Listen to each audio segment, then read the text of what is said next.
kayong lahat. Hindi po ako sanay kumanap sa ganito. Pamela. No?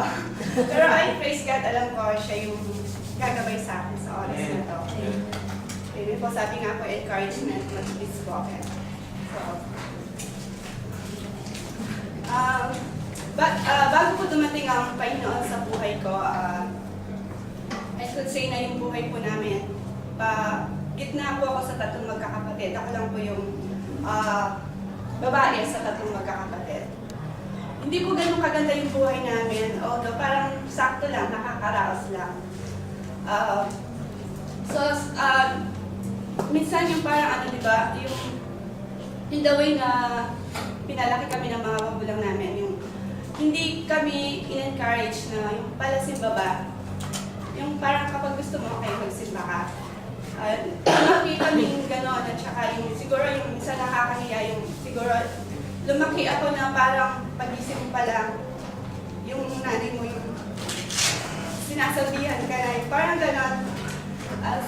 So habang yun nga yung mga attitude ko, yung hindi ako ganun ka boldness din at saka yung mga attitude ko kasi before yung parang paano ba i-explain? Yung parang may pagkamaldita. Yung gano'n. So, nung lumaki akong gano'n hanggang sa bago ko makilala yung Panginoon. So, nung makilala ko yung Panginoon, di ko alam paano ko nasama din sa mga gathering na pag-attend ng mga service, which is kapag nag-a-attend ako kasi parang di ba ang tagal sa 3 oras, which is sabi ko sa Catholic, 1 oras lang. So, yun po, ayoko yung mga ganung activity, tinatago ako paminsan yung mga nagyayaya sa amin kasi may malapit na church sa amin, Church of Nazareth. So, ewan ko, nung time na yon, niyaya ako, sumama uli ako sa kanila. Hanggang sa, wala lang, parang nakakahiya lang na hindi ka mag-attend, hindi ka sumama sa kanila. Pero yung puso mo, pag-attend mo doon, wala, parang nakinig ka lang, lumabas lang sa kabila. And then, nung nag-invite kami sa Florida, April 1999 yun, sumama ako, doon ko nakakilala yung Panginoon na di ko alam basta nung invitation ng last message, yung nag-invite sila na kung sino yung gustong tumanggap sa ating Panginoon.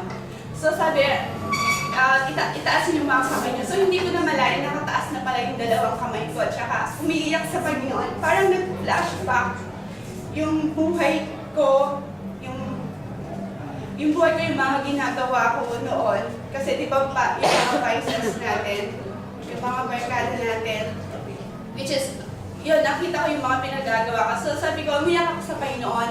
That moment, tinanggap ko ang Panginoon sa buhay ko. So may mga changes naman sa buhay ko. Nakita ko naman yun sa buhay ko.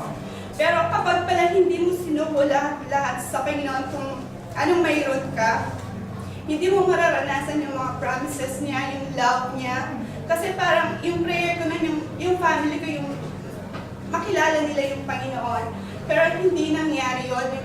Yung pati yung kapatid ko, kasi yung kapatid ko inborn siya, putol yung isang kamay niya, at 2 rin yung daliri niya. Yung naranasan ko yung parang depression, lagi yung nagwawala sa which is yung siya yung nagsasuffer kasi dahil siya, parang sinisisilahan sa kanya kung bakit nangyari yun sa kanya.